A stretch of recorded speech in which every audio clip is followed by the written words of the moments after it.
Assalamualaikum warahmatullahi wabarakatuh. Selamat siang para netizen Indonesia dimanapun Anda berada. Kembali lagi bersama saya Bayu Rahmawan di acara talk show paling unik, menarik, dan menggelitik serta minimalis. Dimana lagi kalau bukan di ngobrol bareng Bayu. Nah guys, sekarang di kesempatan kali ini kita kedatangan tamu yang biasa-biasa aja sih sebenarnya. Enggak, maksud saya bercanda, jangan ngurung. Kita kedatangan tamu yang cukup expert di bidangnya, terutama bagi kalian-kalian yang para kaula muda yang bingung nih mau melakukan apa selama pandemi, boleh langsung lihat-lihat aja di sini untuk dapat ilmu lebih lanjut ya guys. Siapa lagi kalau bukan Mas Sebastianus Yan Prakoso. Halo Mas, social distancing ya. Oke, siap. Nah guys, jadi Mas Sebastianus Yan Prakoso ini, aku panggil apa nih kalau di sini Mas? Ian boleh, Bastian boleh. Iya, Mas Ian aja ya. Oke, tidak apa. Info aja nih, FYI aja nih. Oke. Aku dan Mas Ian nih udah kenalan cukup lama ya Mas? Sekitar 3 tahunan lah. Cukup lama juga ya Mas kita kenal. Lumayan. Kita sebenarnya udah kenal tuh dari zaman turnamen ya, kita kenal. Turnamen game dulu saya dan Mas Ian kenal gara-gara turnamen game ya Mas. Iya. Jadi waktu itu saya kekurangan orang dan Mas Ian yang ngisi. Iya. Jadi akhirnya sampai sekarang berteman terus ya Mas. Akrab lah. Lumayan akrab. 3 tahun. Nah, Mas Ian ini adalah seorang editor dan videografer yang kalau di Kota Magelang istilahnya cukup expert guys. Padahal usianya masih lebih muda setahun daripada saya. Lulus SMA kapan Mas? 2020 ini. Tuh, baru 2020 ini tapi udah terkenal di kalangan editor dan videografer di Kota Magelang. Gimana klien lancar? Lumayan. Kliennya juga banyak. Sering cerita sama saya kalau di tongkrongan. Nah, Mas Ian. Ya. Langsung aja nih. Mas Ian nih udah berapa lama sih menggeluti bidang videografi dan editor sampai udah expert di usia yang terbilang cukup muda ini, Mas? Untuk saya menggeluti video ini sekitar 4 tahun atau 5 tahunan lah. Berarti sekitar udah SMP ya Mas? Iya, SMP. Sejak SMP? Untuk kalau tidak salah itu saya itu coba-coba di bidang videografi itu kelas 2 ataupun kelas 3 SMP. Kalau tidak salah. Jadi awalnya coba-coba ya Mas? Iya, coba-coba. Awalnya coba-coba. Nah Mas Ian, Oke. pertanyaan nih, mungkin juga banyak pemuda-pemuda atau pemudi-pemudi di luar sana yang juga ingin coba-coba Mas. Iya. Nah menurut Mas Ian, coba-coba yang paling efektif itu coba-coba yang kayak gimana sih Mas? Ya kalau misalnya pas di bidang saya, kalau misalnya saya coba-coba itu di bagian videografi, saya itu coba-coba pengambilan gambar, selanjutnya itu pengrekam. Itu di dalamnya itu tidak ada sama sekali makna ceritanya, tujuannya apalagi. Jadinya itu cuma have fun. Jadinya itu saya itu pengambilan gambar itu sesuai keinginan saya sendiri. Terus setelah sekian lama saya menggeluti videografi, ternyata saya menjadikan hobi. Seperti itu. Berarti coba-coba yang paling efektif adalah coba-coba itu ya Mas, tentang teori tadi ya Mas? Iya, teori seperti itu. Nah Mas Ian, Iya. kan ini udah sekitar 1, 2, 3, 4 tahun ya Mas. Iya. Nah dalam 4 tahun ini coba-cobanya 4 tahun apa 5 tahun tadi? Untuk coba-cobanya itu cuma 1 tahun.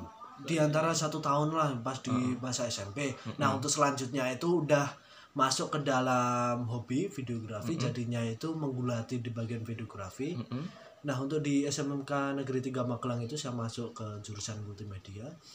Itu kan di dalam tersebut terdapat materi-materi yang belum pernah saya ketemu ataupun bertemu di bidang videografi. Iya. Jadinya itu saya menambah wawasan lah.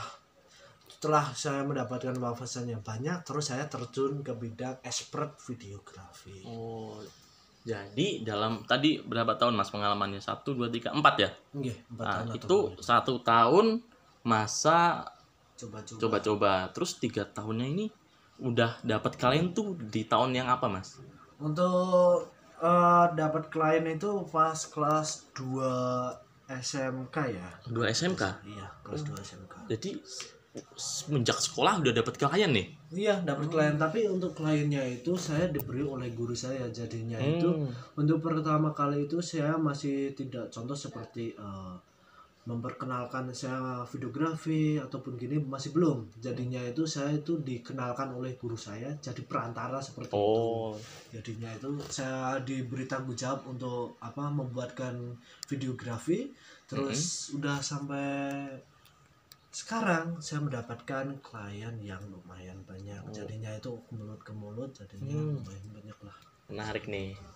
Yang menarik nih mulut ke mulut nih Mas. Jadi mungkin banyak nih Mas editor di luar sana yang lebih tua dari Mas tapi sepi klien gitu Mas. Nah, untuk bisa mendapatkan, kalau dari promosi mulut ke mulut kan harus kita dapat kepercayaan dari klien ya Mas. Nah, tips-tips untuk mendapatkan kepercayaan dari klien tuh seperti apa sih Mas? Yang pertama itu harus sopan. Yang pertama sopan, pasti. Yang kedua itu harus profesional. Jadinya kalau misalnya kita tidak tahu apapun, terus klien itu memandang kita itu seperti beginner. Kalau kita salah menggunakan gini. Contoh seperti itu. Pemula ya Mas. Pemula.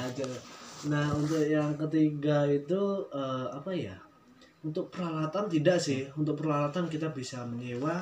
Selanjutnya kalau kita bisa memakai HP juga tidak apa-apa. Kalau tidak ada rasa malu lah. Jadinya itu kita harus mempunyai kepercayaan diri. Dipandang oleh semua orang, memakai HP tidak apa-apa. Untuk kualitasnya itu dibandingkan HP dengan DSLR mirrorless itu ada perbandingan yang banyak. Tapi itu kita bisa tutupi dengan cerita yang di dalam video tersebut. Jadinya kalau misalnya ceritanya bagus, maknanya bagus, kita bisa menutupi kualitas tersebut seperti itu. Jadi saling melengkapi gitu ya Mas. Nah, jadi kalau kameranya staffnya jelek, jadi harus diimbangi dengan konsep yang bagus gitu ya Mas. Dan saya juga pernah dulu Mas, staff saya jelek tapi konsepnya jelek jadi hancur. Nah Mas, menarik ini. Tadi mungkin bisa diceritain Mas, kan tadi peralatannya Mas itu minjem atau apa itu? Mungkin untuk yang pertama itu untuk di SMK Negeri 3 Magelang, pada saat sekolah itu saya diberikan job ataupun tanggung jawab kepada klien. Itu pertama itu yang saya jelaskan tadi ya. Untuk itu saya sama sekali tidak mempunyai peralatan di bidang videografi. Jadinya itu saya meminjam di sekolah, diperbolehkan.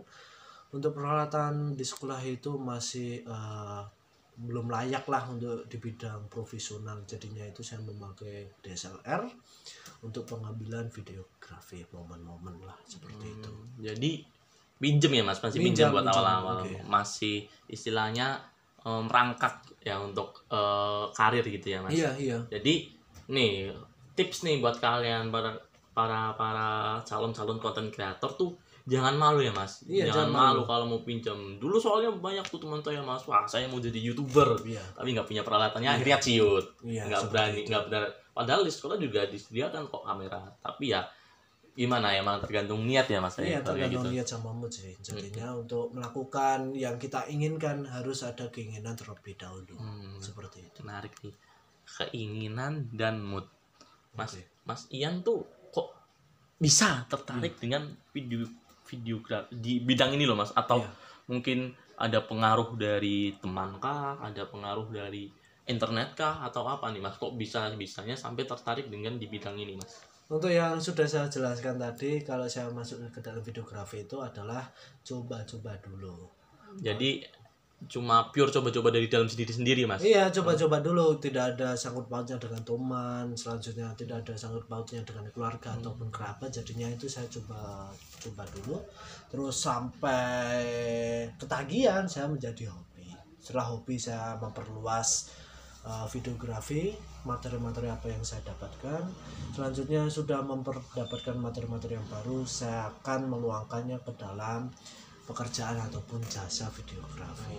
Jadi berawal dari coba-coba, lalu suka jadi hobi, lalu menghasilkan ya Mas. Nah, jadi emang pekerjaan paling enak tuh hobi yang menghasilkan ya Mas. Jadi udah kita senang dapat duit kan, kapan lagi gitu ya Mas.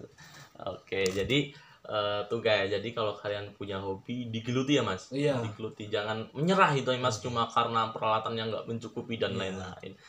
Oke, dan mungkin pertanyaan terakhir nih mas, Iya. ada nggak sih keluh kesahnya mas selama mas Ian mengambil video dan lain-lain? Untuk keluh kesahnya banyak ya, Ya, saya jelaskan. salah satunya aja mas. Salah satunya itu adalah momen-momen yang saya ambil di dalam wedding, contoh seperti itu, ataupun event. Nah, untuk yang wedding ini itu contoh seperti pemotongan kue. Kalau udah pemotongan kue, kalau kita tidak pengambilan gambar itu kan tidak langsung bisa dimasukkan kuenya lagi kan, talim itu kan tidak bisa jadinya, itu kita ulang itu tidak bisa jadinya, itu salah satu juga Momen ya mas. momen. Yang kedua itu adalah contoh seperti peresmian pemotongan pita jadinya. Nah, kalau misalnya udah dipotong kita belum pengambilan gambar, terus untuk mengulangkannya itu kan termasuk bingung ya mas, nggak bisa jadinya ya? kan untuk klien itu kan loh kok seperti ini jadinya, Mas itu Ian pernah? maksudnya ya belum dong, jangan sampai kesampaian. Itu seperti pernah saya diceritakan kepada profesional sebelumnya. Berarti itu konteksnya salah satu keluh kesah globalnya daripada konten kreator ya, yang belum, gitu. Tapi Mas Ian alhamdulillah belum pernah ngalamin. Belum pernah jadinya. Oke. Berarti selama ini aman-aman aja dong, belum pernah mengalami hal-hal buruk. Ada yang buruk sih